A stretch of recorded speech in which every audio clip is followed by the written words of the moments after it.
All right. So in bringing over my kind of stylistic exemplar here, which is a photogravure, which is basically a painting over the top of a black and white photograph, I can see that kind of paper texture coming through. And I like that. I like being able to kind of cut against it with the brush strokes. Whereas here it's just very flat, like it's painted on glass. So I composited in that background, and it kind of showed me that texture difference.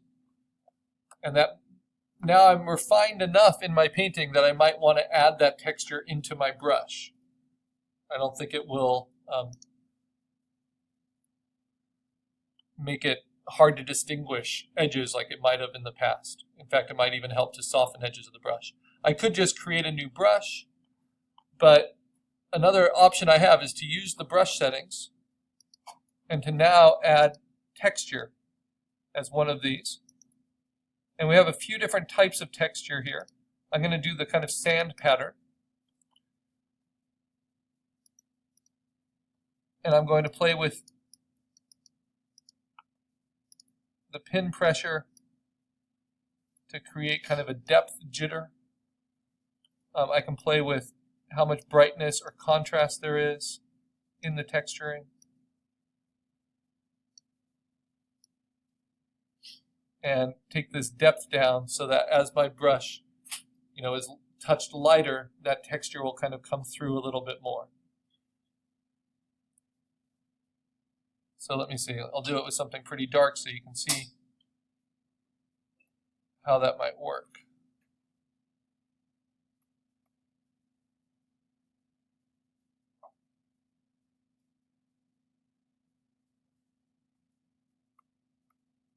Oh, but I'm on the wrong layer.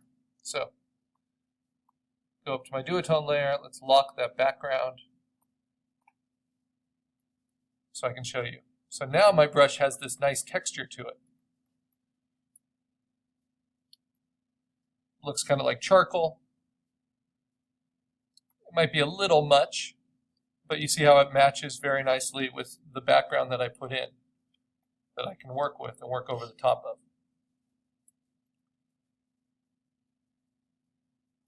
Invert's a little strong, so let me just try it this way. Yeah, that's a little bit more believable.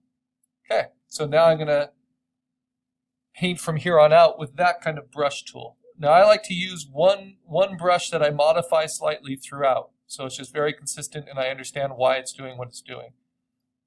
You'll notice I don't use a lot of the brushes that Photoshop gives me because I have a harder time kind of trusting those and the effects they have. Whereas I know what this gives me. There's also other effects depending on what look you're going for, like wet edges to your brush. And that's kind of how it builds up.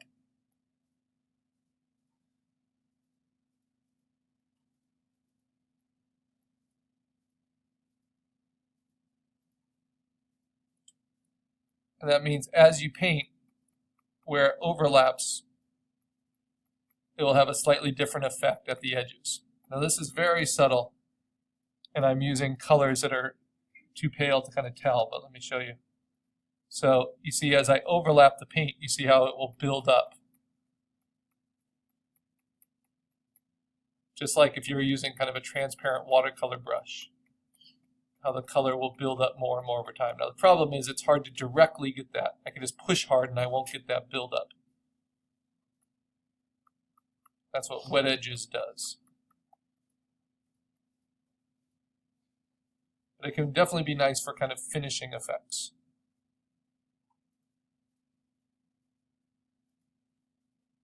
Give you more variety,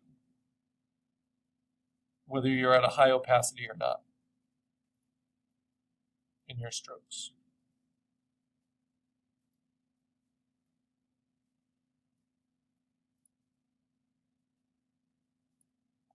Yeah, so I'm going to try using some of the wet edges now, kind of fleshing this out. And that will help me start to bring in some color as well. All right, so one way I can check what needs to be done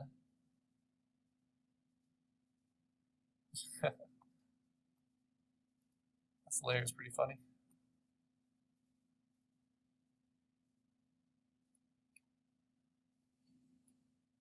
Is by seeing what I have. So that's my base color layer. Obviously it's very chunky. Then I have my duotone. And notice I haven't done much around the mouth, much on the neck, much on the nose, much on the immediate central hairline. So that's where I need to keep refining, keep looking for ways to define the edges. They very well might be some of the more difficult areas because I've been avoiding them up until now. But you got to be brave and jump in. Know that you have a solid foundation now to work with. And now I'm giving a little bit of texture variation now as I work as well. Again, important to kind of follow along with the form of what you are painting.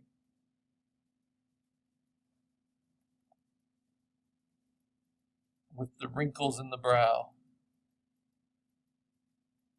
painting around them, over the top of them, so that each stroke kind of reinforces the shape you want.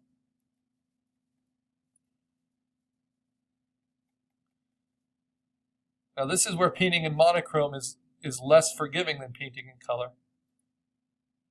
because you can't just rely on kind of pretty colors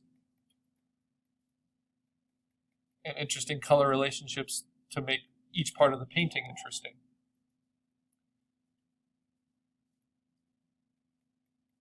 You have to really observe your edges and your shadows correctly.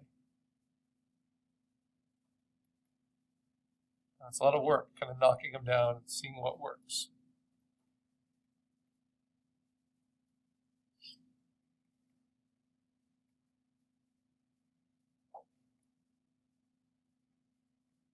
You have to go to a little bit more opacity here.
Now notice I haven't shrunken my brush at all. I'm just trying to be a little bit more deliberate with it, especially with this texture tip.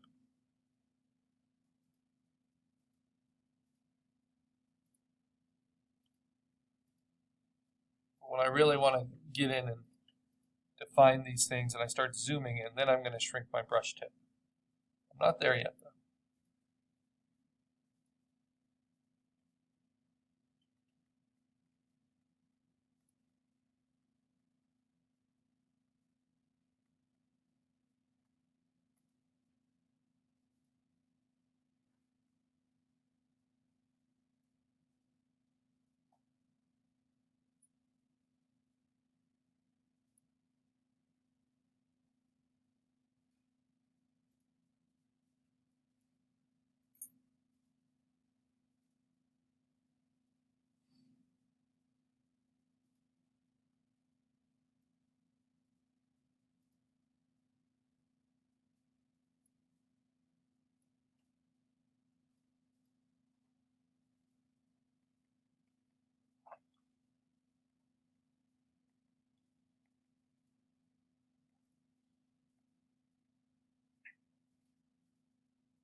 There's another technique too you can use with your brush, where you can decide where it's most effective, but you can pick a background color. So if I wanted to add a little bit of this red into it for my background color, you see how I have the two there, foreground and background, and then you can do what's called a dual brush, where you work between the two, or the color dynamics, where you work between a jitter between the foreground and background color.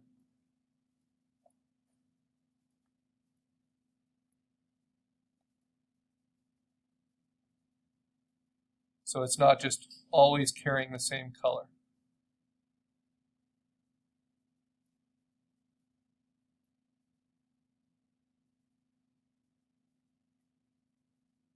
And that can be an interesting effect if you want to just vary what your brush is doing slightly.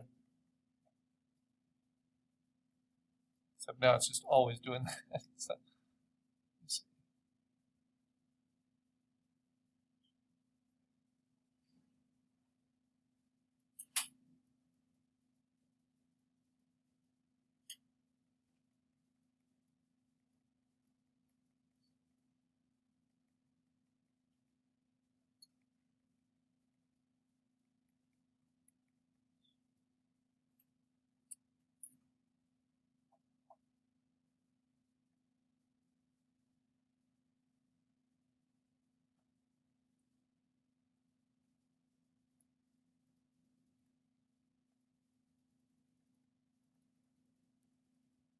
there we go. Now it's kind of mixing those colors. So how can I show that to you? Let's see. So this is what the dual brush is doing. You see how it's mixing between the foreground and background colors. And that's how you can get kind of almost the effect of having multiple colors in your